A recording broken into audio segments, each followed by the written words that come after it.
she comes to China. She gets me. We go on a plane for like 16 hours from China to Ireland. Emotional damage. This is trauma that I still carry till this day. My mom put me in the school, said to the principal, "Here's Stephen." There was not one person who could speak Mandarin in miles. You're in for a very special treat today because we have a conversation with the one and only Stephen He, the creator of the original emotional damage meme. Emotional damage! But he's so much more than that. He's a filmmaker. He has a monster YouTube, monster TikTok following, and he has a full TV show in the works that's coming out in March. I'm really excited for it. In this conversation, we talk about his real emotional damage from childhood. And obviously, we had to touch on social media and its effects on mental health. It's time for the checkup with Stephen He. Stephen He.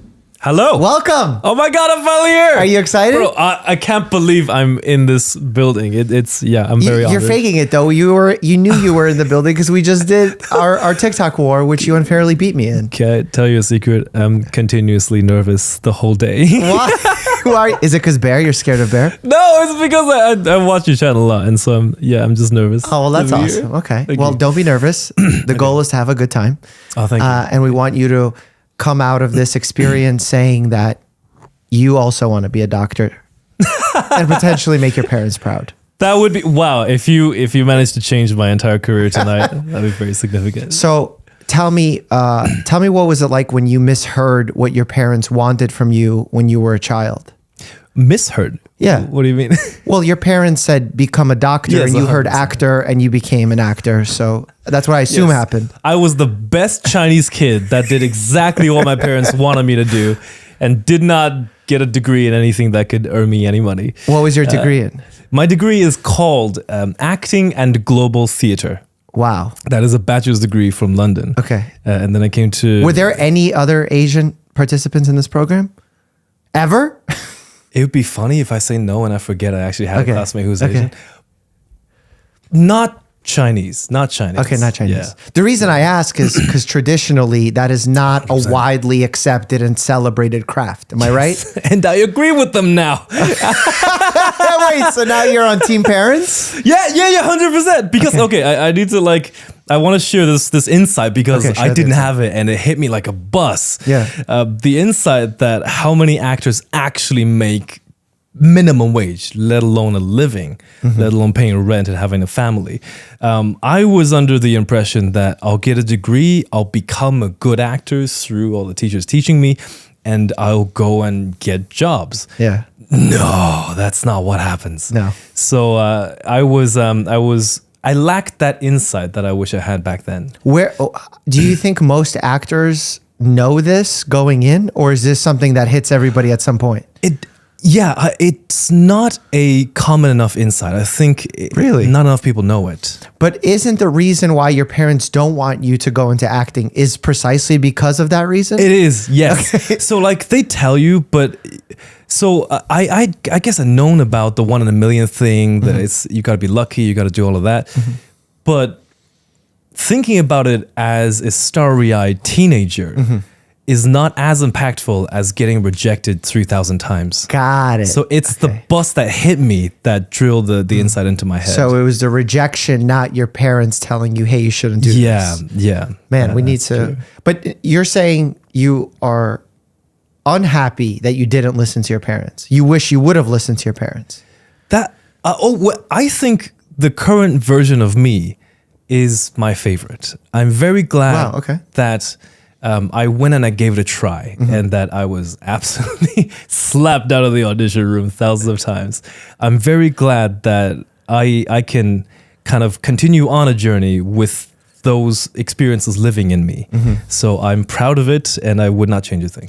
So how did you go from, I'm actually curious specifically, what has been one of the worst auditions that you went on, where either the casting people were savages, or you did a really bad job, or an amazing job? Some cool story from your casting days. It's a lot. I know you have something good. It's a lot grimmer. For example, I've had a lot of these experiences that I hope other people don't, but it's happened to me many times where I'll get an audition, I'll submit to something first. I'll get an audition, And then I would spend half an hour learning the lines.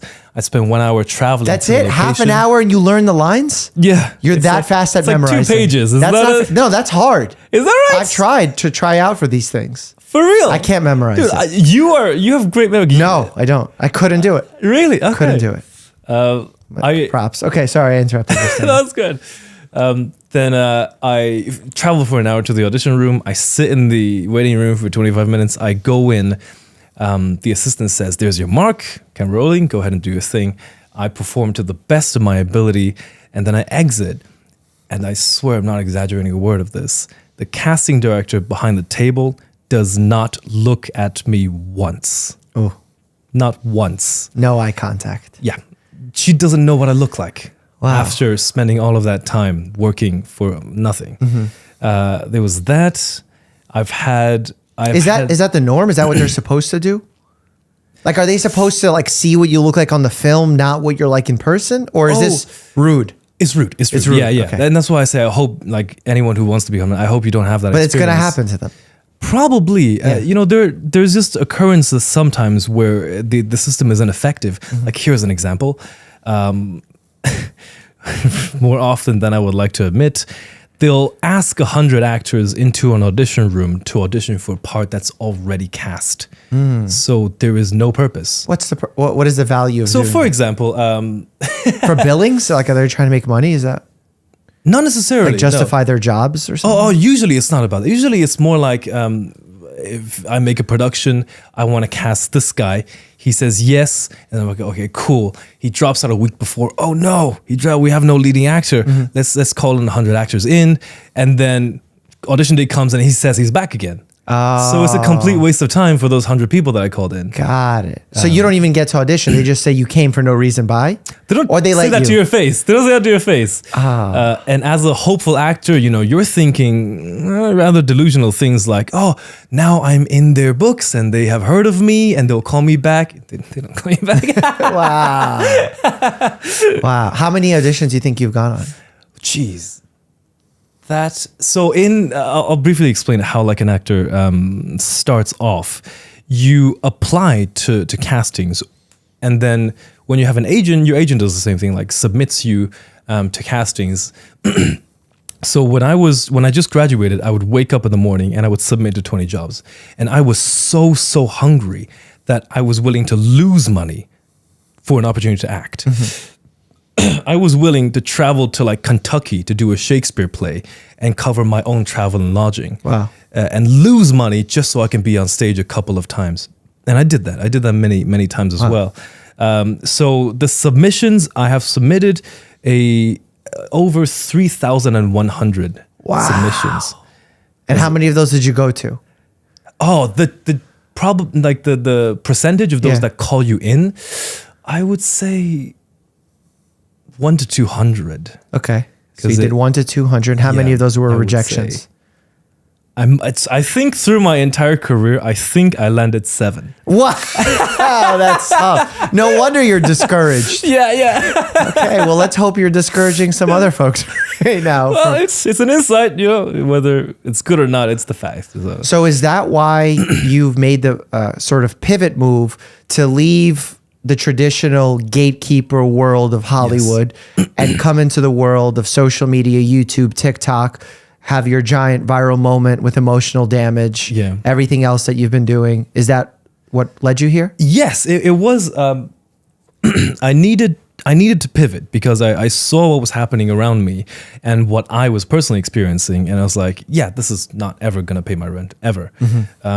So I have to kind of think outside the box. And at the moment, it was because I had noticed an imbalance in the marketing industry where, I love how you're nodding because yes, this is exactly what we do.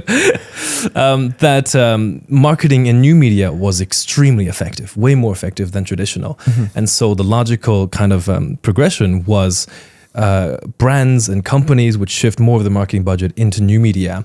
And that is a large amount of the TV industry's revenue. So upon noticing this, I kind of formulated a prediction that if I could wield millions of viewers, then that would give me leverage in the casting room or even straight to the producer. Okay. So you didn't view it as a money-making scheme yet. You were more so saying, this is a way for me to get into the thing I still want to do. Yes, okay. I saw it as a strategy so that I could maybe go into a casting room and say, hey, if you wouldn't mind 3 million extra viewers, cast me. Yeah. That completely backfired. That did not work at all. Well, it's the same reason why I got into sort of social media and medicine. I viewed it as a way that if I started my practice, I could show patients what I'm capable of doing, and they would come in to see me in the office. And now we don't even want that to happen. I want to keep both worlds very separate. So we both started off with aspirations in one direction, but kind of found a fork in the road. Oh, yes, that very much happened. I remember it was exactly 220 videos in. Wow. And I'd been making nothing. I'd making maybe $1 or $2 a day off of YouTube AdSense. You were their premier member. I had one guy that watched my videos probably. It was me. Thank you. Now I return the favor. And there was one day where a video popped off and it got a few 100,000 views and it was making its way up there. And all of a sudden, in one day, I think I made $50. Oh, that blew my head off. I could not believe I'd made $50 in one day because that could pay for lunch, it could pay for everything. And keep in mind, I was an actor making nothing. I was, my mom and dad were helping me pay rent, so that was huge for me. And then the next day, I think I made $300. Ooh! So I was like, wait a second, what's going on? And the next day, I think it was $800. What video is this? This was, I think it was a video called Asian Parents Going Through Your Room. Okay. Very specific. Yes, where they just roast everything about their child. So that was when I realized, wait a second, there's money in this. And it continued on and it became a career that I could finally tell my mom, hey, Mom, I have an earnings now. I can pay rent and I can do stuff like that now. Which, it would have never been the case in 30 years if I had kept auditioning. That started growing and then it grew to a bigger business. And now the opposite has happened where I can no longer kind of afford to audition anymore because I have a team that make the video with me and I need to take care of my people. And if I give, say, 100 hours of my time for free to auditions like I did last year, no, that was the year before, 2021, then I would lose a lot of revenue and I wouldn't be able to take care of my team. So it's kind of interesting how, I'm 100% flipped that this career is more fulfilling. You get to do what you want to do. You're not at the mercy of someone above you that tell you, no, you're not good enough, you're not handsome enough, you're not tall enough. And you actually get to make fulfilling content and entertain people. How do you balance that with not having to please a gatekeeper, someone above you, an exec, but having to please the algorithm or whatever the audience wants out of you when it's not what you might want to do? Oh, that's such a great question. Wow, that's a really great question. And it makes me think too. Yeah. I think, yes, every creator meets the struggle of the algorithm wants you to make this, but it's not necessarily what you want to make. It could be for many reasons. For me, it was like I had made 64, I think right now about 64 Asian dad sketches. Okay. And I'm running out of ideas. Sure. But they're what gets the views. So how do we navigate that? When I make a general sketch that's not about my upbringing growing up in China, the views are significantly lower, half, sometimes less. I have a friend, Ian, who told me this piece of advice that may be helpful to others as well, which is, he calls it the 2-1 rule, that you do 2 things for the algorithm and you do 1 thing for yourself. This is from Entourage. Is that right? Yeah. Is that a book? No. Entourage is a TV show about making it in Hollywood. This is a show you got to watch. It's literally. That's why I didn't make it in Hollywood. It's about a guy from Queens and his friends, how they all move out to LA and he becomes the famous actor, but his agent would tell him, you do 2 for you, 2 for them and then 1 for you, but you have to do the 2. Yeah. I don't remember if that's the right ratio he gave, but it was Ari Gold, I think, who gave the ratio. Oh, gotcha. Okay. He was actually based off a real figure in Hollywood. So yeah, that's interesting that Ian pointed that out. Yeah, so it'll be the experiment this year. And the scene is constantly shifting as well. So recently, I've started making shorts, and that was an interesting pivot that really freed me because to write a 60-second sketch is quite a different story from writing a 2-minute, 3-minute sketch. All of a sudden, the process is different. What I need in it is different. The amount of joke is vastly different. I could do a sketch without progression, without plot, without development. So that was a really nice kind of burst of creativity that I think I needed after doing a lot of the same sketches. Did you find yourself burning out? How long did you do before you became, you said 200 videos before you went viral? The progression is I had made about 120 videos before I got my first video with 1 million views. Okay. And the others were like 4,000. And how long of a period of time was that? Oh, that must have been a year. I think it was a year. So a year of making 120 pieces of content. Yes. Then one does well, you get 1 million views. How long has it been since that moment? Oh, then it went down. It went down. Yeah. So video number 120, I remember this so well. It's a video that I made satirized how my mom used to throw slippers at me. Okay. And then it went down back to about 5,000 views for another 100 videos. Okay. But these are shorter because I started on TikTok as a strategy. At video number 200, that was when the money came in for the first time. Then from then, I grew to about 2 million subscribers on YouTube, long form. I didn't make sure it's then. That might have taken another 40, 50 videos. And then emotional damage happened. Okay. And the world just exploded. Okay. How did you come up with emotional damage? So it was a sketch. I wanted to write a sketch about... And for those who don't know, by the way, emotional damage is a tagline or joke that you have that if someone... you do it. You explain what it is better than I do. Because I don't want to misrepresent your catchphrase. It's like me. It's like you trying to figure out what the heck P-whoop means or whatever. There's a meaning? There's a meaning. See? I did not know there was a meaning. No, there's no meaning. Just a random sound I make. But. I love that sound. Emotional damage is a meme. It started off of a sketch that I made called When Asian is a Difficulty Mode. I had made the sketch. It was not about emotional damage, but somebody took that about 3-second clip and started putting it behind videos of like a roast or a joke. And from then on, it'd been put behind hundreds, and then it's in hundreds of thousands of videos. It got turned into a song remix, and now it's kind of commonly sent among peers as a personal, like as an inside joke thing. Yeah, We'll send it to each other. And it was actually in one of my YouTube videos. It was? Yeah. Sick. Yeah. Well, no, I think you saw it because a lot of people tagged you and they're like, oh my God, look, you're in this. And I'm like, oh, this is so cool. We can connect. And then we ended up meeting at the YouTube event. At the YouTube event, yes. So over this period of time, like 100, 200 videos, a lot of time goes by. How does your mental health and physical health change during that time? Oh, that's a really interesting change. It's actually more exciting and passionate than now. Wait, your health was, you're taking care of your health? You were more passionate about it then? Oh, so what I mean was like in the beginning portion before I had made money, that was fun. It didn't feel like hard work. It didn't feel like I had to force myself to do anything. No stress. Yeah, it was genuinely fun. Creativity. Yes, full freedom of creativity. And then more pieces started to come in. You know, a team started to come in and other concerns. And of course, the monetization side, the sponsorship side, and the side of the algorithm that have to do certain things to please the algorithm and the audience. That came in and it started... making the process a lot more complicated.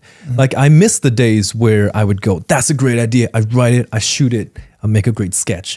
Today, it's more like at any time I'd have 5 sketches in production at the same time. You know, one's in a revision, one's in the edit, one's to shot today. So the process got more complicated for sure. And I find myself spending too much time in the non-creative stuff, like the paperwork, the business, the running the companies, learning about taxes. I don't like any of the this. boring stuff. Yeah. So next step, I guess, is to learn to have that handled so I can go back to the creative mind more than the paperwork. So when you're not in the creative mind, is your mental health suffering? Yes. This is a large thing that happened to me in October last year, October of 2022, while I was producing a series called Ginormo. It's going to be out March 25th. So what happened in that period was I was running too many things. I was running kind of 3 large projects. Project number 1, I was editing Gino. I thought I could do it myself because I've edited videos, but I heavily underestimated it. So I was editing at that week, the worst of it, 12 hours a day. Wow. And simultaneously, I was doing a lot of work with the producing side, like the press, preparing content to launch, preparing a schedule, looking at venues to host screenings, so the producing side of things. And on top of those 2, I had my 6 channels that I had to make content for. And I remember there was one point where things got bad. Because of my kind of lack of ability, I couldn't run those 3 things at the same time. Well, because you're human. Yeah, I guess. Yeah. This isn't your lack of ability. Yeah. This is your truth of being a human. Yes, I could shadow clone myself. Yeah. I need to learn that. So all 3 projects started failing. The edit was way behind, which caused a cascade effect into I had to call Good Morning America and say, I'm so sorry, can we push the launch date? Can we hold the story? The press side stuff wasn't getting done and my channel was 3 weeks behind. All 3 verticals had failed. And for the first time, and I'm 26, for the first time in my life, my body started not being reliable. Like I had very often moments where my heart would beat very uncomfortably, to the point where I had to stop. I had to like stop editing, take the time to breathe. Anxiety, panic. It could be. And also for the first time ever, I started to lose balance. That really worried me. I'd be walking or going to the shop, and all of a sudden I'd miss a step. I was like, okay, I'm scared. Something is not right. And it's because you weren't there in the moment. Your mind was elsewhere, or you were physically out, like head spinning, room spinning. Not necessarily room spinning. Like disequilibrium? Yes, for glimpses, for like one step if I'm walking somewhere.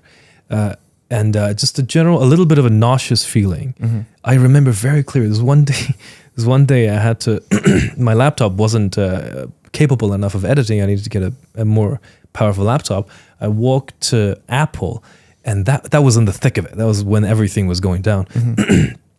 I remember I would lose balance every now and then. I have to catch myself from a step. And then I was in World Trade Center, New York. People started coming up to me. And I got a group of about 7 people talking to me and taking pictures. And I felt like I could fall at any second. Oh my God. So I must have behaved very strangely in front of them. Okay. But yeah, I told my mom about it. And I was like, this should not be happening. I hope your mom encouraged you to get checked out. Yes. Okay. She encouraged me to take a step back. And so I took the loss. You know, I delayed the show for 3 months. Cost another like $30,000 to hire an editors to do what I couldn't do, which is funny because they do a better job anyway. And I learned that from then on. I'm like, okay, I've got to make an effort to not abuse my body too much. Did the symptoms fully resolve when you made those changes? It got a lot better. Yeah, it definitely got a lot better. The losing balance thing went away. Now I don't lose the balance. The heart beating uncomfortably thing, it was still there for maybe a week, and then it slowly got back to normal. Yeah. Isn't it incredible how the human body creates symptoms based on what is going on situationally around you? And me as a doctor would never be able to know, unless I run tests or we change your situation, what is the cause of these symptoms? Because, you know, if you ask me what are the symptoms of a stroke, I could say it's someone walking and then all of a sudden losing their balance and then not knowing exactly where they are or feeling out of it. That could easily be a stroke, but it could also be a migraine, but it could also be a panic attack. It could also be sleep deprivation. So like, that's what's difficult about medicine. If you're practicing it in the way that it is practiced in this day and age. Meaning right now, most times you walk into a doctor's office, it feels like you're in an assembly line. It's like an expressway where patients just move in and out, get them in and get them out. So you come in, the way that doctors practice these days, oh, you have this symptom? Okay, so that's treatment B, imaging C. Okay, here you go, bye. versus I got to sit with you. I got to talk to you. What's going on in October 2022 that you're feeling this way? Is there anything else going on? Are you sleeping well? And only upon painting this full picture of however long it took us to get to this full conversation, can I possibly even give you some reasonable thoughts of mine as to what to do next? But no one gets that these days. Yeah, exactly. It doesn't make sense for a doctor to do all of that in 15 minutes. Well, forget 15 minutes. It's just, even from a patient perspective, I don't know if did you end up seeking help for this? Like, did you go and get checked out by a doctor or no? In December, I did get checked out and I did blood tests. Okay, so you did do some tests. Yeah. Did you feel rushed by the doctor, or you were comfortable? You have a good relationship that was with in them? Ireland, by the way. Oh, really? Why Ireland? I'm from Ireland. Okay. I should have started with that part. Okay. Yeah. I'm Irish. When I was 8 years old, I was born and raised in China and then immigrated to Ireland. Wow. Okay. And as my Irish accent is going to start coming out. And then grew up between Ireland and China. 17 years old, I went to London for the bachelor's degree, and then I came to New York. Okay. So I went back home for Christmas, saw a doctor. I felt very well taken care of. I don't even think there was anyone after me. So I had any time, as much time as I wanted. So apparently we need to shift our model more towards what's going on in Ireland, which I know nothing of. So. But you're saying it's good. It's a positive experience. Yeah, I did not feel rushed. Yeah. Okay. And everything came back. You're good. You're healthy. We can expect millions of more videos from me. You can definitely expect millions more videos. I don't think I've gotten the test result back yet. But what, from December? January. Okay. It was in January. It was in January. Okay. So we'll see. Yeah, I should have I should check my email. Well, I hope you should check it. If there's any questions, feel free to send them my way. Thank you so much. I can answer general questions. But yeah, that's pretty incredible that you started feeling those effects on your health quickly. I also know that in your past medical history, you've had a surgery on your eyebrow. Yes. Tell me about that. Oh, this will be the first time it's in public because I kind of been hiding this. Okay. There's no need to hide. It's perfectly human. Well, exactly. That's why we need to break the stigma, and I appreciate you doing so. Awesome. So this was from 2021 Q4. It was quite a stressful period because of deadlines. Previously, I'd been making content to however I want, but suddenly in December, I think I had 13 continuous deadlines that I had to hit. And of course, things go wrong all the time, like edits are late or a video needs to be reshot, revised. So in about halfway through that, the period of work, I had a bump started developing right here. You might see it on your my right eyebrow. Yeah. Okay. I didn't know what it was. I didn't take it that seriously. But then the bump got infected. It's like a folliculitis. I don't know what that word means. Infected hair follicle. Yeah. I think that's what it was. Yeah. It got infected, and in 3 days, it puffed up to about the size of an olive. Wow, that's big. It was very bothersome. Okay. Very bothersome. And hard to make content with that. Yes, and I did the most Chinese thing ever. I slapped a Band-Aid on it and just filmed anyway. Really? Yeah. No one noticed. No one asked questions. Yeah, a lot of people did. A lot of people were like, "Why is he wearing a Band-Aid?" So this is the answer because I had an infected hair follicle, I guess. Okay.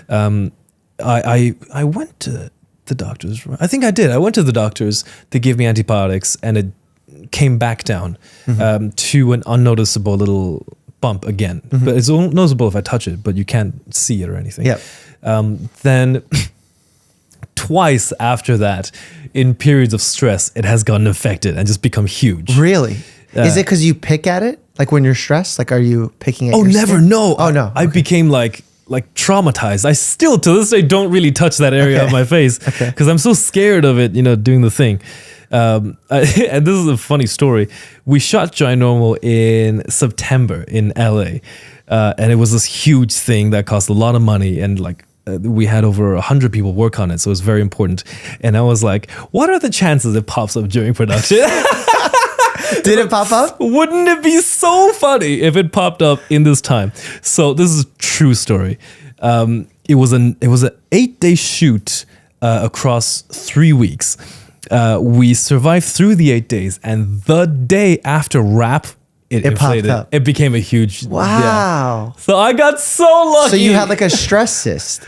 It was, yes. At the time I thought it was luck. I was like, luck would have a hilarious sense of humor if it decides to do me now. Yeah. But then I had the surgery to remove the whole thing. And the surgeon did tell me that it had a opening where bacteria can make its way inside the thing. Mm-hmm. And when I'm stressed, my immune system comes down, bacteria makes it in and it gets infected. So I learned that actually there's actually a pattern to this. When I'm highly stressed, it does the thing. Interesting. It's almost like, not 100% because it's a different cause, but like a cold sore oftentimes comes up when you're sick or stressed. And this thing just happened to be not a cold sore, but a bacterial source instead of a viral source. Right. It just so that's so interesting. Gets infected.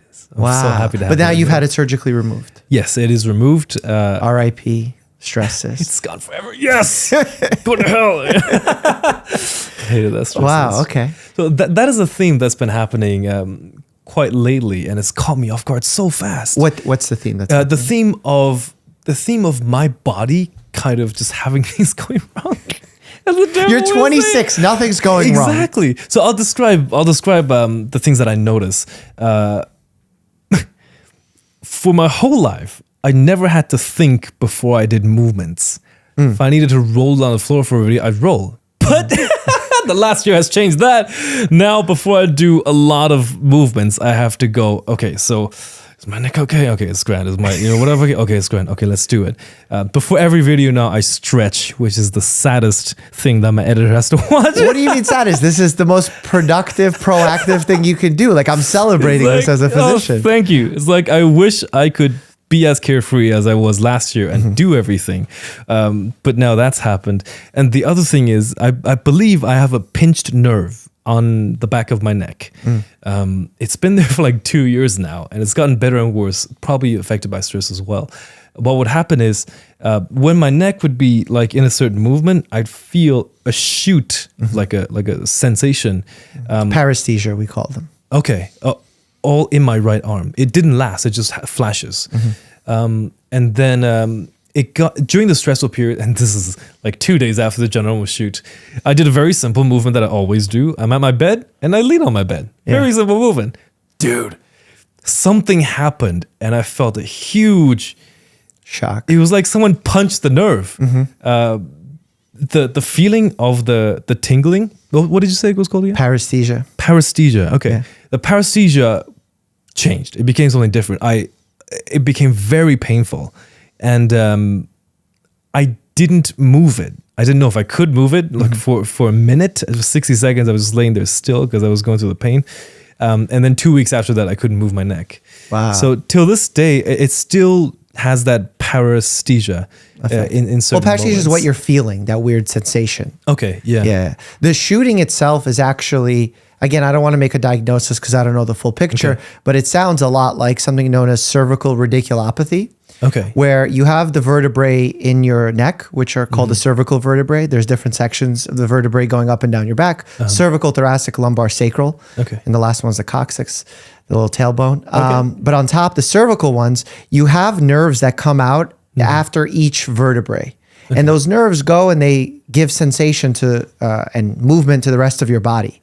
Now, the ones in the cervical area obviously are the ones that go down your arms and give sensation and muscular movement to the arms. That's in fact how you're able to move your body, feel things, temperature regulation, all of that. Now, if the vertebrae for some reason go into a spasm, whether it's because you slept wrong, you were in a weird position, you were cocking your head weird, because you were stressed, you were carrying your weight with your shoulders shrugged up. You can create such a position that those vertebrae, those bone, put pressure on the nerve, therefore bother the nerve to send these weird signals all the way down, radiating down the length of the nerve. Yeah. So that's my suspicion. That's a terrifying thing. It sounds scary, but it's treatable at the source.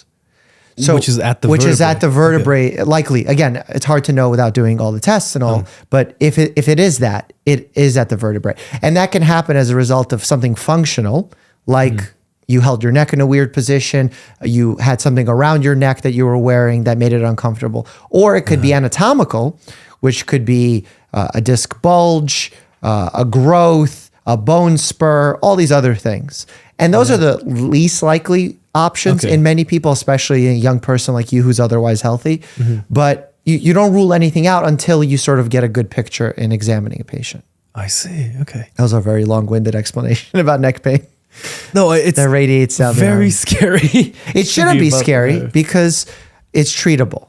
There's a lot of conditions that cause what you're describing as like a neuropathy, which is like pathy in medicine is like a pathological condition, something wrong. Neuro meaning nerve. So a neuropathy that goes down the arms can be a common symptom for a lot of patients that have Lyme disease, diabetes, and they can't get rid of it treating their neck because it's coming as a result of an issue at the nerve. Okay. And that's a very different image than what likely you were experiencing. Right. I think and that becomes trickier. I see. I do feel neck movements have a great impact on it. So. Which means that, that there's a term in medicine called reproducible pain. Okay. And generally speaking, when we say pain is reproducible, that's a good thing, generally speaking. Because if you're telling me you have chest pain and then I press on your rib and I can reproduce the pain, that means it's likely not cardiac, it's not your heart. Because it's likely the muscle, the tissue, the bone, things that are not super serious. Gotcha. Okay. If you're having pain on the other side and it's reproducible, when you take a breath, but it's because it's reproducible, I know it's more likely to be the rib rather than the lung tissue. Gotcha. Okay. So the fact that yours is reproducible, if I do this neck movement, something happens, it's more likely coming from that as a source rather than something happening at the nerve itself. Oh, okay. That's good. I'm happy to hear that. So I hope I could give you some reassurance from that aspect. There's another way it kind of affects me. In sports, I very often get caught off guard with, usually it's a reaching movement. I play badminton and I've recently kind of started learning tennis. Okay. Dude, it's terrible, but roughly every session I play, it happens like once. Okay, what happens? It would be a movement. I'd move quite fast, and it'd generally be like I'm reaching this way or any way I'm reaching. I'd feel the attack, the stinger. The stinger. And the stinger usually stiffens this part up. I presume that's like it trying to protect itself. It could be. Again, hard to know because also the brachial plexus is in this region, which is the grouping of nerves that start splitting up and giving sensation to the rest of your arm. But it's something happening there. How did you get into racket sports? It's very popular in China. Like growing up there, when I was. But you didn't grow up in China.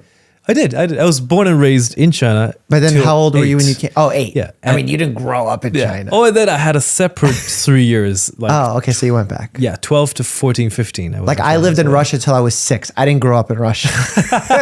That's fair. I guess I grew up I've lived in China more than I've lived in any other country. You're an international soul. Yes, I have gone to many places. Okay. Yeah, so it was living in China. Badminton was the most popular thing. Everyone played badminton. I came kind of to the West. In Ireland, there was very little.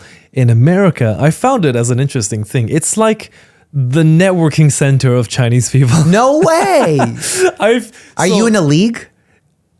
No, in a club. It's very casual. There's no tournaments or competitiveness. Okay. It's more like a certain group of people just show up and have fun. Okay. No one keeps scores. Okay. But before, I found it very late on because the pandemic kind of stopped everything. So I found it 4 years into living in New York. I don't think I had any Chinese friends. But then I discovered a badminton club, and all of a sudden, I know everyone. You're like, my people, I found you. Okay. Yeah. It's the only place I speak Mandarin now. I love it. I go and I chat with everybody. And were they aware of your skits and your work? Oh yeah, they were. Yes, they were. There were a lot of moms bringing their children there to meet me. Oh, that's awesome. That was absolutely adorable. And then how did you make the transition to tennis? Tennis was very recent. It was because I had been in LA, and tennis being a very common sport there, and also in my field of film and television, just a lot of producers that I became friends with played tennis. So I went along. It was very difficult at first. I could not hit the ball being a badminton player, but I enjoy it now. I think I do get a bit more of a soreness in my shoulder. That's probably a pretty common thing, right? Yeah, very common thing. Yeah. I mean, also I feel tennis. I mean, much like other sports like golf, it's very technique focused. Yes, where people think that they have to be super strong but it's more about the technique and how you use your whole body as a unit, as opposed to strength, and like overpowering this thing. Because that goes quite wrong in tennis very quickly. Yeah, dude. A lot of the nerve things did happen in tennis.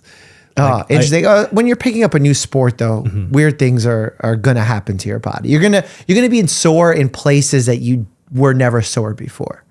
That's so that's like kind of a typical response, because your body is adjusting. It's almost like when you're a newborn, not a newborn, but when you're young and you're learning to walk, and your body's, with each step and each failure, is sending new signals to learn and which muscles to grow, which muscles don't need to grow. And all of that process happens when you're on a tennis court. So like, that's so cool. Okay. What's cool is nerves actually expand and you get better control and activation of certain nerves the more you use them. So this is why practicing is a thing. Exactly, yeah. It's like neuroplasticity of the mind, that it's able to reshape itself. Like they always say you can't regrow brain cells, but you can reshape the way that your brain is designed. Like different parts of your brain, depending on which ones you use and don't use. That's why the ones that are have lowest rates of Alzheimer's, dementia, are the ones that keep social connections alive, that are physically active, because we see that using the brain helps rebuild and keep those structures youthful. It's pretty cool. Oh, that is so interesting. Okay, there's a few parts of that I find very interesting. The social thing, the pandemic kind of did this to all of us, where our social life was cut. Yes. It was restricted. And that's when I kind of started my content creation. In the last year, I made friends for the first time. I made friends with fellow creators for the first time who, like no one else got what I was saying. I would tell my mom about retention rate, and it was like she would have no clue. But then I found a group of people who got everything. And that did wonders for my happiness, for my mental health. I felt great. Well, you found a community, social support. Yes, I very much appreciate communities. Yeah, that's normal. That's like that. We all seek that sort of, not just approval, but mutual understanding. It's very difficult when you go and you share your worries or concerns with someone, and even though that they might be nice and say they understand, if you feel that they're not being genuine in their understanding, it doesn't feel real, your brain knows. Yes, I bet it does know. Yeah. So what's the connection between the neural building of those pathways and mental health? Is it the same thing? Well, it's part of it. For example, in mental health, one of the biggest factors that decides whether or not you're going to have a good outcome, meaning a good outcome that you will not hurt yourself, that it will be a short-lived experience with this mental health situation, is your social support structure. Wow. So part of what I do as a doctor when someone comes in with a concern of a diagnosis of general anxiety disorder or major depressive disorder is right away hammering out who's their support structure, who do they lean on. And that not just goes for their benefit and the decrease of disease burden, but also their crisis planning. For example, if I'm worried about them potentially going to a dark place, I would ask them, if you do go into this dark place, can we create a plan? Who can you call? So that you don't even need to think. In that moment, you say, oh, I'm feeling this way. This is what I'm supposed to do. And we have a plan in place. And that all stems from having a good social structure around you. And the unfortunate reality is so many of us have a broken social structure or have been hurt by others where we don't trust many other people or don't have great friendships. And as a result, we struggle because loneliness is the true pandemic that's going on right now. Not that others aren't as well, but that's the one that is very universal, especially in the digital age, because we feel like we're more connected, but we're somehow connectedly disconnected. Yes. And we talked about that earlier when we were saying how everyone is fighting each other on social media and there's groups going into tribes against one another. Actually, I'm curious to ask you this when it comes to mental health. Do you ever have people write negative things to you? Or example, you do a stereotypical Asian parent. Does anyone get upset at you for doing that, or do you own it? Oh, that's pretty funny. No, I own it because there is nothing wrong with the way I speak. Exactly. Simple fact. It's your own experience. Yeah. What I find quite funny, and this is a new thing coming to America and seeing, it would be strange. I would consider it strange coming from where I came from, is that the people that would type comments saying they're offended, none of them are Asian people. Okay. So I'm a little bit confused here. What's exactly going on? Yeah. But I'm new to the country, so I'm still learning about everything. Why do you think that is? Why do you think it's not Asian people? Like, do you think it's like a savior complex that's going on?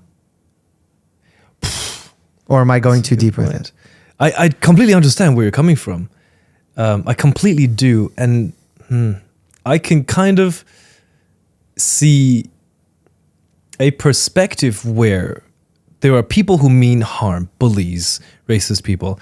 There are people who mean harm that kind of use stereotypes as a way to harm others. And because of that pain that many have experienced, maybe that is what the bad taste is in some people's eyes. Sure. Whereas in truth, there is absolutely nothing wrong with the way we are, with the way we speak. And I don't want to give power to those bullies. I guess that's my answer for that. No, that's very fair. And I like you, like to take a charitable thinking approach to it and think that from a lack of knowing the culture, because there may not be a part of it, as you said, that the loudest voices that you get in the comment sections are usually not ones from your culture. They believe that this could be detrimental. They get worried and with good intentions are now creating a problem. Yeah. It's a perspective. That is not valuable, basically. Right. It doesn't help anyone, and I don't think it should be the case. Yeah. Yeah, because I think ultimately it stunts our ability to have conversation, discourse, comedy, to laugh at ourselves. In fact, what do you take, like you're basically a comedian these days on social media, what and film. What's your take on the state of comedy in general? Oh, well, it's very different around the world. The United States is in a very unique spot that I do not see with many other nations, where a culture, how would I put this into words? People are losing the ability to laugh at themselves, I think. And it's not anybody's fault, because I know it comes from a place of possible hurt. So, no one's to blame, and it's not necessarily a bad thing, because if you're just trying to protect yourself, I 100% understand that.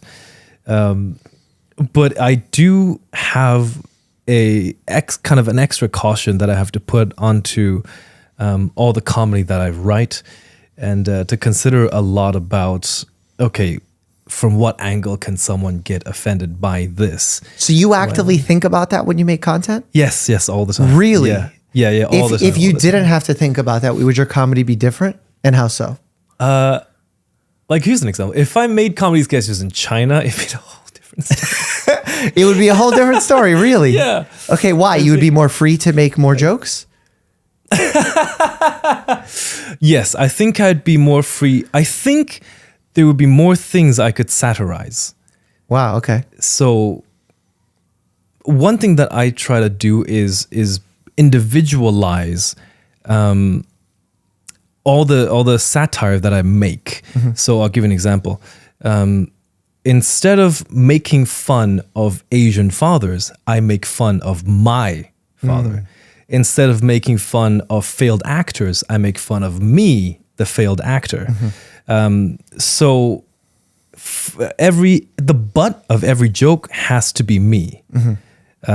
Whereas if I was doing this in China, I'd make fun about you. I'd make fun about everyone else. So I think that's the main difference, that the butt of the joke has to be me and me alone, not other Chinese people, not other young people, not other actors, not other... Do you view that as a positive thing, or just whatever? I would like to see people regain the ability to laugh at themselves. Yeah. I think there is great power because that takes the power from the bullies, right? I agree. I think that's an understated point where by being able to laugh at yourself and laugh at your problems. Yeah. Comedy can be a healing tool. And you wouldn't think that. You would think someone's making a joke about me. And certainly comedy can become toxic, where someone is bullying you with their comedy. Yeah. And you become just full on stepped on. But then there's also a layer of you're going to a comedy show and the person is doing crowd work and they pick you out and they make jokes about you. And while it may sting a little bit, you're kind of laughing to yourself. Enjoying it. Because you're enjoying it. You're like, wow, this is actually really funny. Yeah, that's a good joke. And I'm enjoying this. So there is healing in that. And because it requires nuance to figure out, and our social media digital world is devoid of nuance, it feels like we have grown an allergy to nuance, that because of it, we can't have the comedy that maybe you would have if you were in China. Yes. Yeah, we lose a lot of comedy. A lot of comedy that might be great. Just even America 30 years ago, right? There were a lot of fantastic, funny things that today would be considered offensive. I'm still very much undereducated in the culture here. But there it entertained people back then, and there wasn't this perspective of everything has to be negative. You know, everything has to be, I'm offended about this thing. Yeah, I remember watching, did you ever watch a comedian, Don Rickles? I'm not sure. He would roast people all the time, but he would roast everybody in the room. Like it didn't matter what race you were, what religion you were, what you look like, tall, short. Like he would just roast everybody, including himself. Great. And he did it with like a layer of love. I remember even seeing skits of him saying like, I hate everybody, but I love everybody. And because of that, I'm going to roast everybody. And you could see that transcend the hatred. And I worry that we might be losing on comedians like that because of their worry of staying monetized or not being, or being canceled. To me, I think there is for me a very strong and distinctive kind of line. And this transcends culture. It's the same in China, it's the same in the UK, it's the same here. And that's intention. You know, it's intention. Comedy that intends to satirize something and laugh with people, in my eyes, I would enjoy that. Whereas the bad thing comes when someone has the intention to harm. Sure. So that, I think that's universal. And it feels like most people would be sharp enough in a room to be able to distinguish the difference between it too. Yes. Like if you have one person get on stage and just be mean. Yeah. Oh, everyone would. You would know. Yeah. You would know in your heart. You'd be like, no, this sounds wrong. This is not coming off well. And then if someone is doing it and everyone's involved and it feels like engaging, bringing people in as opposed to pushing people out, I feel like that would be felt as well. But because we're not feeling both, we've lost our contrast measuring stick of what is right. Yeah. Social media, man. Well, it's so funny that you say social media because you told me you went into this because you get to be your own boss. You get to create whatever content you want. And then on the same flip side, you told me you can't create the content you want because the audience and the algorithm demand something from you. Your comedy abilities are shifted because you're not allowed to say certain things. They're contrasting thoughts. Oh, that's a very fair point. And all of them, I guess, are valid. Like my comedy isn't restricted much. It's more restricted by algorithm and having to do certain sketches, even though I've run out of ideas or I'm burnt out with that sketch. But the conflict of I was trying to please casting directors and now I'm trying to please an algorithm. Yeah, that's absolutely true. Yes, I am. And the stakes are if I don't please the algorithm, I'll get no views and my income will drop, which it has many times. But that I very strongly would rather be in this side than the auditions. Why? Because it's up to me, every rejection has nothing to do with me. It's because their lead came back. It's because another actor is taller. So you feel like it's like the audience and the algorithm is more fair. Yes, it gives everybody a shot. Yeah. More democratized. Definitely more democratized. And when you look at things like the amount of Asian roles available in Hollywood versus, this is a kind of a new thing, but how Asians have the, let's say opportunities that Asian people, actors, have in Hollywood versus opportunities that Asian people have here, it is a lot more fair, I think, for new media, where I can reach hundreds of millions of people by making good content. But as an actor, I don't ever have that power. Yeah. I spoke to Cal Penn about this. Okay. If you've ever seen the movie Harold and Kumar Go to White Castle or Van Wilder, and you're missing some American cult classics. No, it's okay. But he is an actor that spoke about this and how it was hard for him to get roles and he would get typecasted. He experienced racism in the casting room. I bet, yeah. That they would constantly ask him to do an Indian accent, even if the role wasn't for an Indian role. And it upset him. But then it also, as a catch-22, encouraged him to take certain roles that he wouldn't even want to take, that were typecasted and maybe not good roles in terms of positioning an Indian person in a positive light, because it would ultimately get him to the place where he could get the roles that he would want. What's your take on that catch-22? Because you sort of did that when you were traveling to Kentucky and paying your own way with the goal of, I'll take this role that's not paying me anything, lose money, because I might be the next Brad Pitt. Yes. I didn't land that, by the way. I didn't land the Kentucky job. No, okay. The catch-22 that you have to give value. There's two ways of looking at it. The being exploited and the race thing. I personally, I don't think I've had much of that. I might go up for roles that like need me to speak Mandarin or need me to play the piano or like do kung fu stuff. I don't see that as anything negative. You know, I don't think there's any negativity that comes with that. So that's totally fair. But on the work exploiting side, I don't quite like that part. What I mean by the work exploiting side is, say I'm a production, I need to cast the lead actor, and I invite 300 actors in. Each actor gives me maybe 1 hour of work, 2 hours traveling, so that's 900 hours that I've just asked for, that I'm not paying anything, and they get nothing out of it. Sure. I don't like that. But it's a funny thing, because the same kind of exists with social media. You know, a lot of people put thousands of hours into making videos and don't make money. Yeah. So the exploitation of work, I don't like it when it comes to auditioning, because, you know, I'm a professional who got a bachelor's degree in order to do my professional work, that I've worked for a few thousand hours a year for $0. But the other side, the content creation side, it feels more like I'm investing in a business that I'm building, and that it's fair. You know, it's not up to someone with power who likes a person. It's actually up to, do I make good work?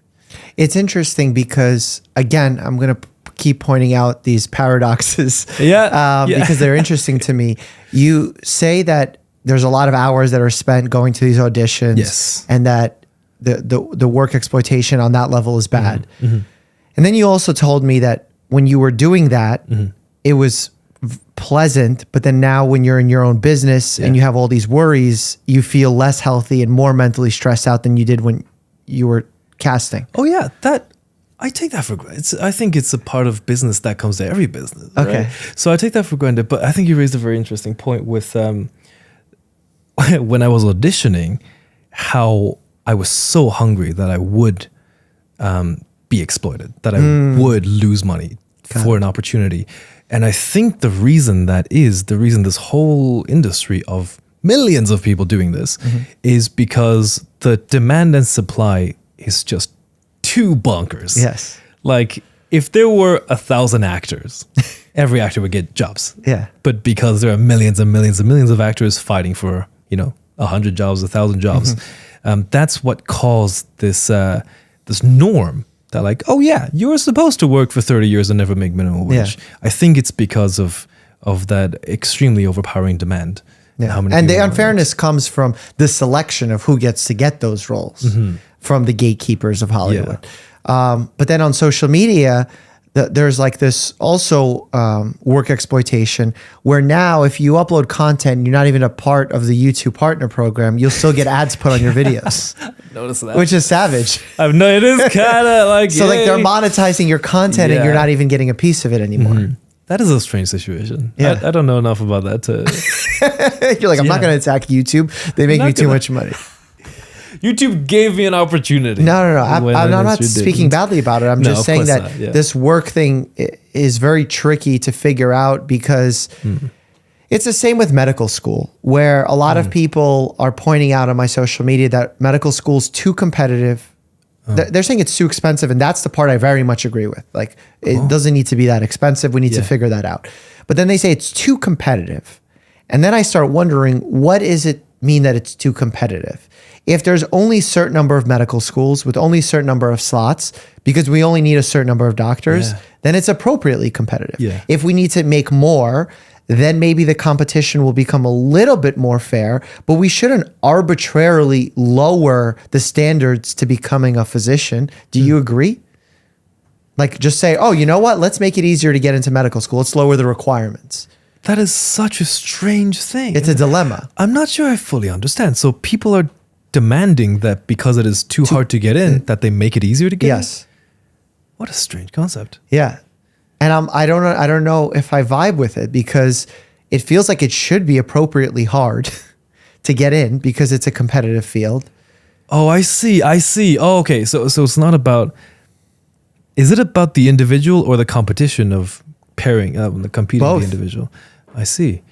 Well, I'm Chinese. So you're like, I'm used to competing. Yes. Yeah. I'm used to, I have some stories to tell about that, actually. Oh, tell me a story. I want to hear a story. Okay. So to answer that question first, I think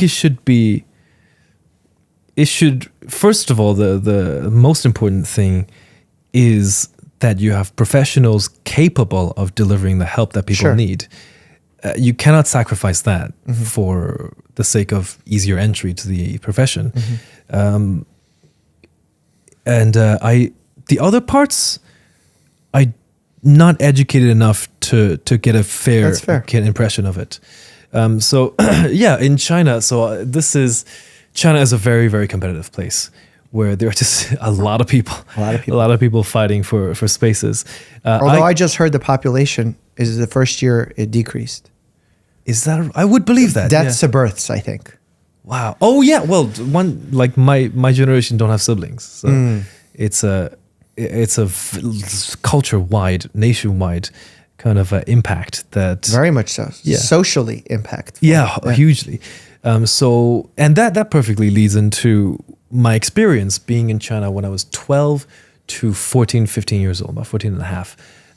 While I was there, I just realized it'll be an interesting perspective for Westerners. While I was there, we were doing something called 初中, which is middle school, the first half. Okay. So typically children are 13, 14, 15 years old for this period of school. And China is a developing country, and education kind of lasts until about when you're 14. Then it stops. And if you want to continue education, you have to go to private schools. Because of that, there is this massive competitive energy to get into the private schools. I'm from Shenzhen, which is one of the biggest cities with 12 million people. And while I was there, what I saw was an absolutely unreasonable amount of pressure on all the 14-year-olds to compete. And the number that I had heard at the time that continue on is less than a half. Wow. So that alone is, it decides your life. It decides what kind of career you can have. It's very, very difficult in China if you don't have education to start a career like I did in America. So you've kind of like this permanent, unbreakable barrier that you're stuck to terrible jobs, to labor, probably work. And there's one aspect that makes this way worse. And that aspect is that none of my generation have siblings except very rare twins. So for the boys, you are the only chance for your family to carry down their lineage. and on your shoulders rest your entire lineage to do well, to become a respected person, to become a person of high social class. So that's where the culture that I grew up in, the culture that I satirize all the time, of like parents saying you have to get A's all the time, you have to play the piano. It's because of that. Wow. It's because all the parents are like, this is our only thing that will pass on the lineage. And it must be so stressful because now the health and well-being of your parents, once they get older, is on one person's shoulders as opposed to distributed amongst multiple siblings. Yeah, my personal friends, they're complaining about this. It's hard enough as it is for a 25-year-old to get a job or a career in China currently. But each of them are experiencing, say a young couple gets married, they're in their 20s. They now have 4 parents of theirs and 8 grandparents that will very soon need them to provide for. And that pressure is very unfair. Yeah. This is what I hear from my friends who are in China. Wow. So it's hard to. Was that why your family decided not to stay? My mom. I mean, not the only reason, but one of the reasons. Yeah, my mom just wanted to move. I was not consulted in this decision at all. I was told, you come here. Okay, thanks, Mom. Sure. What was the reason? Or do you know? She wanted to leave China. I think she wanted to see more of the world. She wanted to experience other stuff. And at the time, when I was 4, my mother and father separated. And so I think, she just wanted a fresh scene to start anew. Got it. And the reason we went to Ireland was that was the only other country we had family. So we had a distant uncle in Ireland, and that's why she went. Oh, interesting. She set up, and eventually she married an Irishman who became my dad. Okay. And I came over, I became Irish, immigrated, and then grew up there. Wow. What an interesting story. Yeah, there's not a lot. And then why did you go back for the 3 years?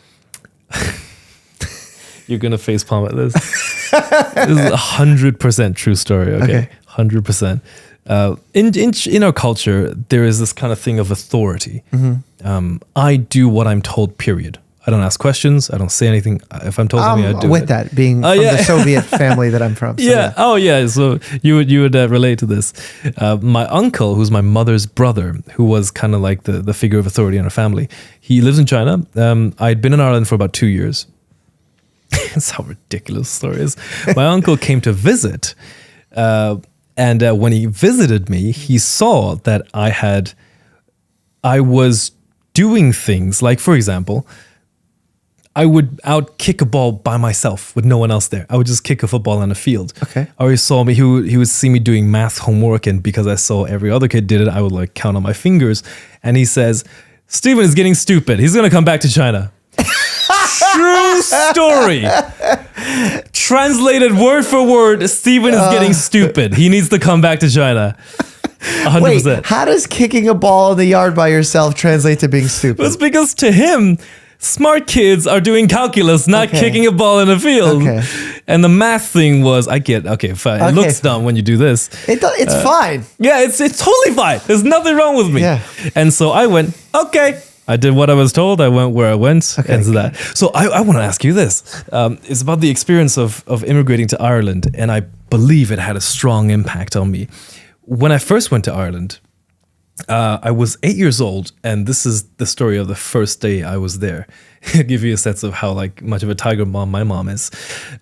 She had been in Ireland for 2 years. And I hadn't seen her in a long, long time. So... She comes to China. She gets me. We go on a plane for like 16 hours from China to Ireland. We land. Precisely, I remember so well because of emotional damage. This is trauma that I still carry till this day. We landed at 8 a.m. My mom drove me to our house and she's like, this is the house you're going to live in now. I was like, wow, okay, what's going on here? And I met my stepdad. And it's like, he's my dad now. And then she gave me an outfit. She just put this on. I was like, what? Okay, I put it on. And then she drove me to school, and I was in school by 11. There was... Instant? I was in school by 11 a.m. From landing? From landing, exactly. I will always remember that day. And that was one of the most impactful moments of me because... You could just say scarring or traumatic, because that's what that sounds like. So that's simple. That's easy for a fellow veteran like myself. The hard part was I was dropped in an environment. My mom put me in the school, said to the principal, "Here's Steven. Hello. Okay, and then she left. There was not one person who could speak Mandarin in miles. Okay.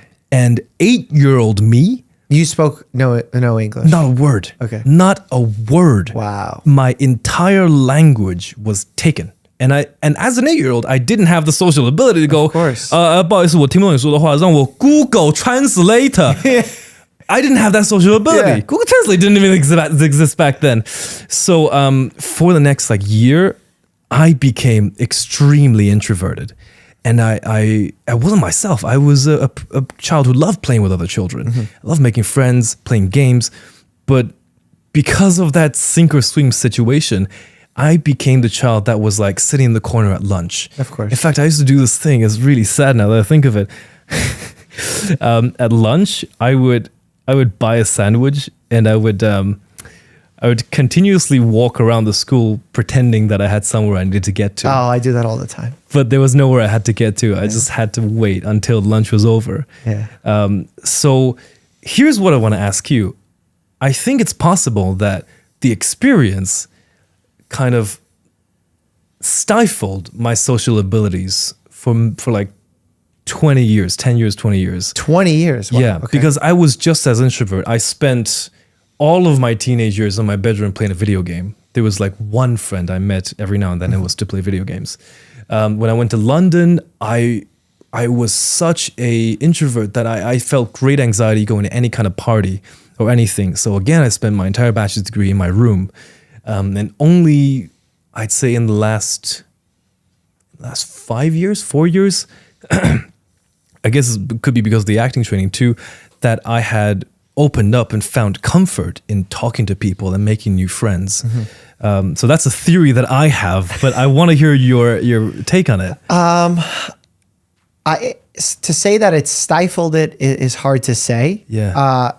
Shifted, Okay. pivoted for certain, because you had to adapt to your Yeah. circumstances, and kids are really good at adapting and figuring things out. Just like how you were smart enough to figure out to walk around with a sandwich. Do you really do that? Yeah.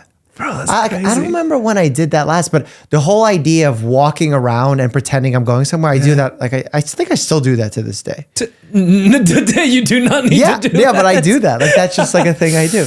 Oh my God. Like if I'm early for something, I'm like, like, this is not the right building. I'm going to walk around. But meanwhile, okay, I know casually. exactly where I need to go. Gotcha, But I yeah. just need to kill some time. Okay, so it's not out of like So that anxiety or strategy fear. was a coping mechanism of Yes, in the very moment. much. Did it impact you? Sure. Can we say that it was a negative thing? Hard to say. And I don't want to label it negative or positive. Yes, I am very, very grateful for the path, because the fact that I can speak English to this ability, it's like, Yeah. How did you learn? they put me in a special aids class for a year, Okay. but still no one spoke Mandarin. So Yeah, I exactly. had no So- clue what was going on. So they would show you a picture and then say a word, I'm assuming. No, they didn't do that. How did they communicate with you? I was I had a caretaker, and I was in a group of mentally challenged kids, and everything was kind of led. We were led to our kind of tables. We were led to the back of the room in classes, and I didn't have anyone that explained it to me, but I picked it up through kind of watching. So like I see everyone else take out their red book, I take out my red book, and gradually I learned what the words meant. Got it. So So just that- association. yes, association. Do you feel like, and I know I was joking around about it earlier, saying the word traumatic, that there was a traumatic experience. Do you feel like it was a traumatic experience? Oh, there were a lot of discomfort, a lot. There was a lot of sink or swim, a lot of anxiety. I don't want to go out. Like not how you felt after Yeah. the fact, but in the moment. In the moment. Yeah. This is so funny because Well, no, because the reality is we have something known as ACE in the study of psychology and mental health, which is called adverse childhood events. And we know that as the number of traumatic moments in one's life increase, higher risk for developing other conditions increase as well. Right. And I'm not just talking about mental health conditions. I'm talking about physical health conditions like feeling dizzy and stuff like that. Okay. And describing a traumatic moment, obviously you go to the worst things, watching a loved one die, like in a horrendous way, like your family member dies in your arms, or something terrible, like a loved one mistreating you is a big one. But coming to a new country, being thrown in a sink or swim situation, having no one to fend for you could be one of those. Yeah. But it largely depends on the circumstances around it, which I'm not familiar with. And we could spend hours discussing it. Basically, like, I'll give you an example. If you were put into that classroom and you knew you can come home and talk to your mom and your stepdad about it, or dad, however you refer to him. I call him dad. Dad. About it, and you felt like you had their support, you might go into that classroom hating it, but knowing that you were still safe. And that feeling of safety might have prevented it from becoming a traumatic situation for you. Fascinating. Okay. But it all depends on what your mindset was at the time. Which is what therapy essentially turns into, figuring those things out, if that's something you choose to do with your therapist. I see. That's a great point, and I do have an answer for that. I have a coping mechanism that has stayed with me for my whole life, and it's being stupid. What do you mean? I don't know if I did this purposely, but there are many moments where I don't associate things. Like, for example, when I'm going through the things, when I'm going through the anxiety and having to deal with the situation, my mind does not go, I'll be cool later, I'll go home later. It kind of just numbs up and it just go, okay, I'm here now. Oh, this is uncomfortable, but I'm here now. Here now. And I still do that. Many times where I'm in, I'll give you an example. This is probably terrible. I won't name any names, but I recently had a thing done where I needed to get stitches. I needed to get stitches. And the operation, I did not get properly numbed. So I felt every bloody stitch. Oh, no. And I went into stupid mode again. I went, okay, oh, that hurts. Oh, that hurts. Oh, Instead of stupid, let's call it something like you dissociated from the moment. Yeah, but it was hard to not feel it. I felt every stitch. No, you felt it, but emotionally you weren't connected. Maybe, yeah. So what happened that was, I was like, okay, no problem, it'll end. Oh, it'll end. And then 10 goes by. Oh, it'll end. And then 20 goes by. I was like, how long will this go? And it was my girlfriend who just went. I was clenching my teeth, but I didn't say anything. My girlfriend was like, hey, how you doing? And I was like, yeah, this is quite painful. And the person who was doing the stitches was like, what? Wait, why did you tell me? You could have told me like 20 stitches ago. Yeah. So that's an example of this thing that I close off and I go, endure. Sure.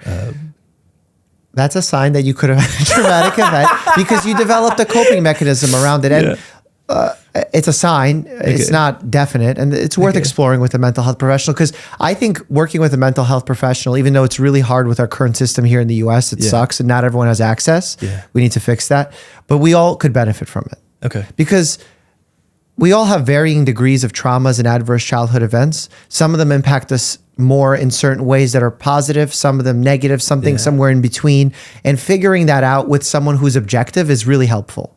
And I don't want to become your therapist right now, because that's not ethical and not ideal for you. Yeah. But what I will say is the idea of dissociating during hard times is not unique to people who have gone through difficult moments like you have. I see. But also it's just a natural human phenomenon.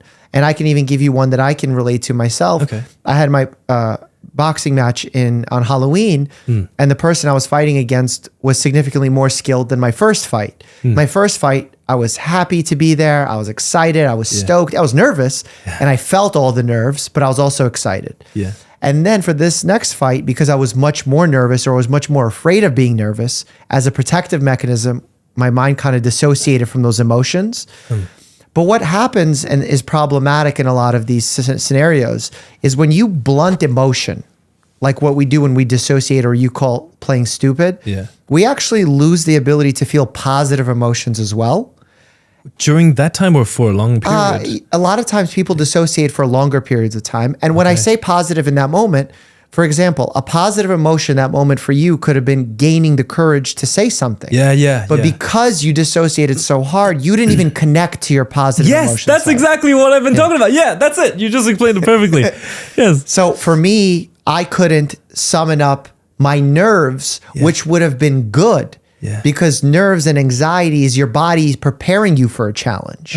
So I didn't get to summon those nerves. And as a result, I didn't perform as good as I could have had I not dissociated. Or you, in your case with the stitches, did not speak up when you totally You're with a so positive right. All it would have taken is a sentence. Hey, this hurts. And it would have gone away. And when I said that, it did go away because he numbed me up more. Exactly. Wow. Is there a name for that coping mechanism? Dissociation. Okay. Yeah. And that's something we do kind of as a survival mechanism as humans. And that's why you frequently hear like sexual assault victims will say, I froze up. Or I was like a deer in headlights and I didn't know what to do in that moment.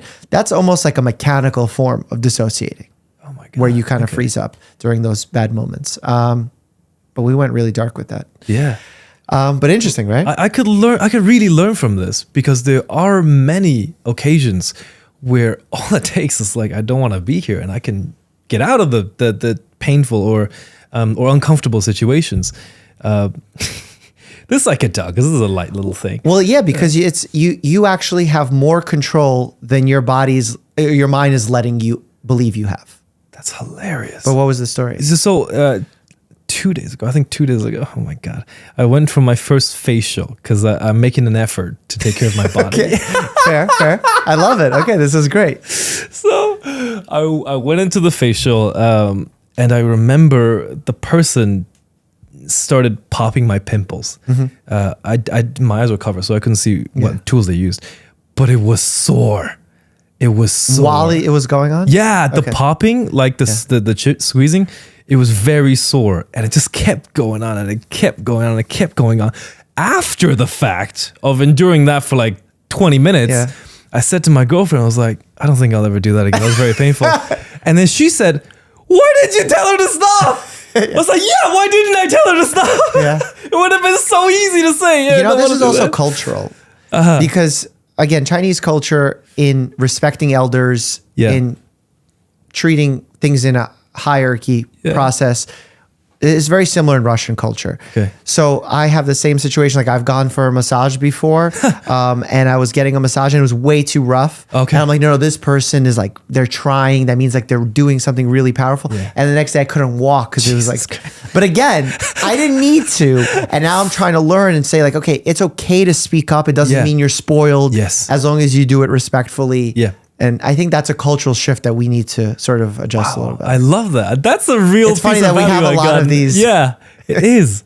I remember your stories from you tell them in your videos, like the way you grew up, your dad made you memorize pages of a book.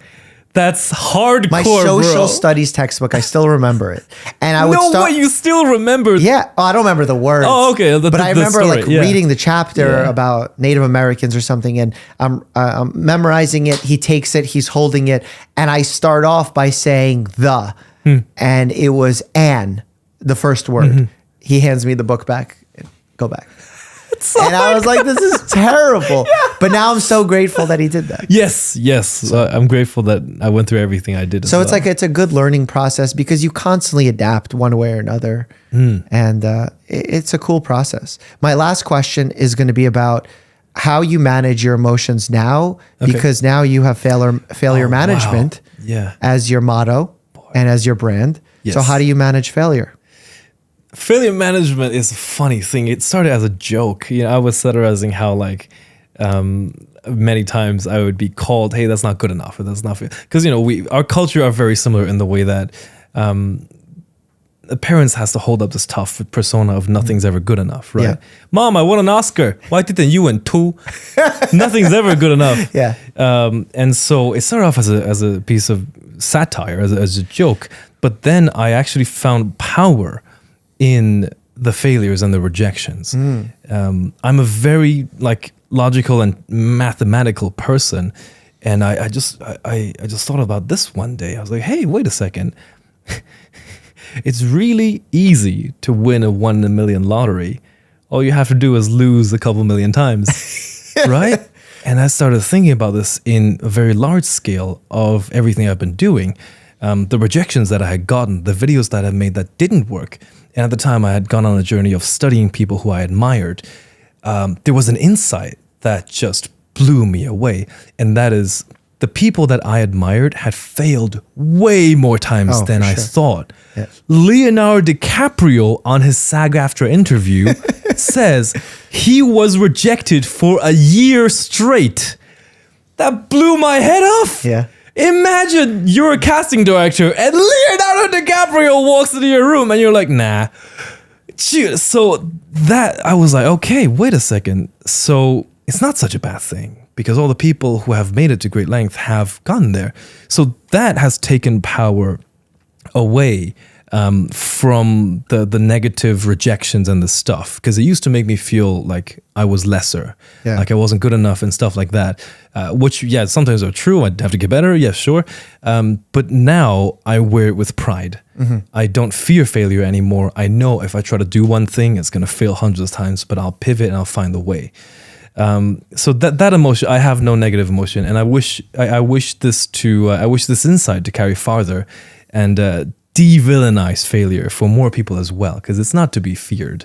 But the emotions thing, that's a great thing you mentioned that, because I have had extraordinary growth that has changed everything about my emotions, and it's because of acting, funny enough.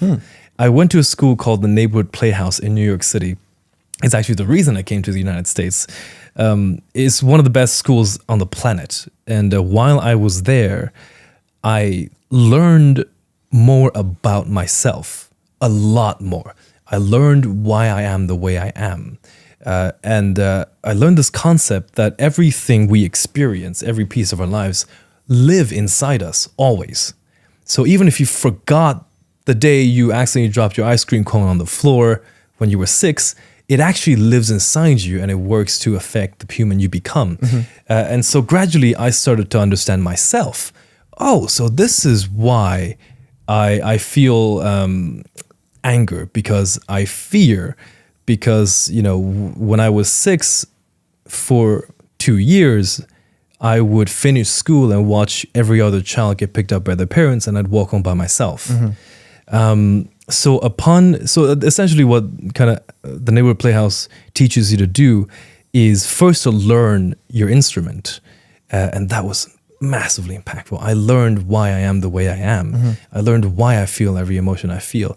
And then the other side of the acting is to use it as a professional skill. Mm-hmm. And particularly the Neighborhood Playhouse teaches the Miser technique, which is a much healthier way to do it, I think, because it's not using your trauma, it's using imagination to things that are not real. Mm-hmm. Once you know yourself enough, you can execute and cry on take 20 takes in a row, for example, like things like that, and be able to let it go. Yes, I can do that. No way. Okay, I'm not going to make you cry. 20 takes in a row. I did that once for a film. It was only a little bit ago.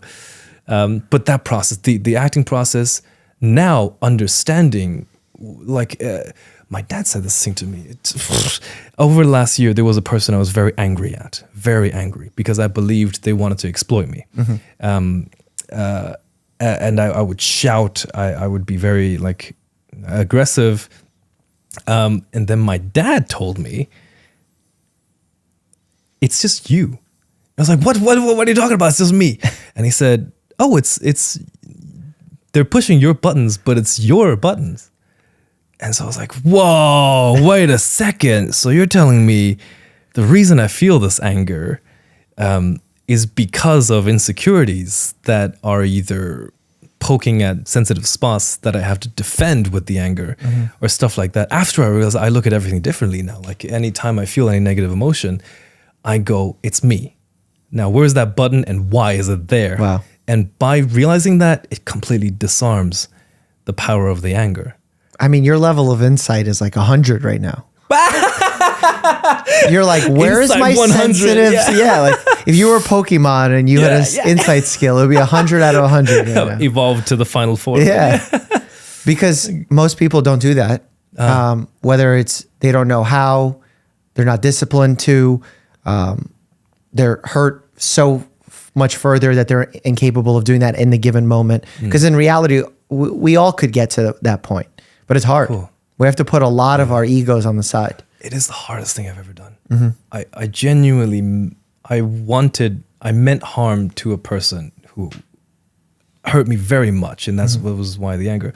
And to disarm that anger is the hardest thing I've ever done. Sure. And it all comes from your successes in balancing your failure, celebrating your failure, building up confidence off of those failures, and then seeing all these things play out and how you have better control over your emotions so that you trust yourself to make those decisions. Yeah. Because it seems like you trust yourself now, right? What do you mean? Like to make that decision to say, yes, this person's angry, or I'm angry at this person, but why? I trust myself enough to figure it out. Because a lot of times we won't have faith in our ability to know the truth. Yeah. That maybe emotionally we're reasoning and are not being objective. But it sounds like you're capable of being quite objective. There is a very famous Chinese poem, and it starts off with these 6 letters that are so profound. It took me this long to understand it. It's 人之初性本善 性相近习相远 and it describes all humans are born good. Although your experiences might differ, your nature is good. That is the perspective that allows me to look at a person who I'm angry at and go, oh, damn, if I'm in their position, I'd probably do the same thing. Yeah, so that's charitable thinking.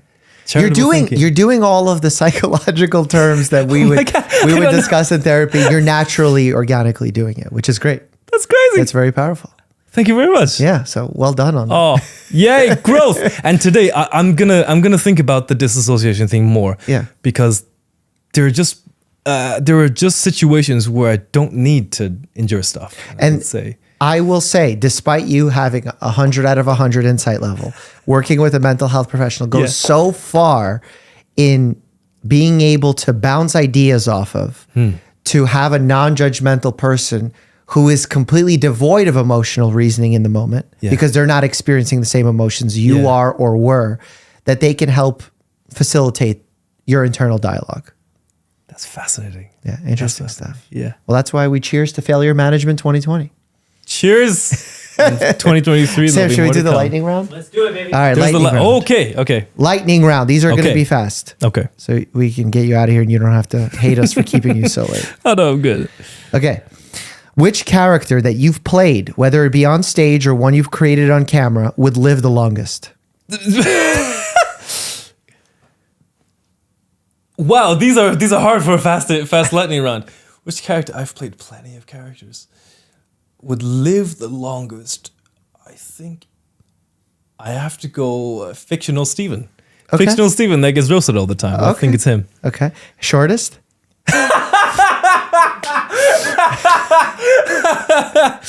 This is pop quiz. There's an actual answer for this. I played a character in Spring Awakening called Moritz Stiefel, and if you know the play, he does not survive till the end. Okay. Moritz Stiefel. Yeah.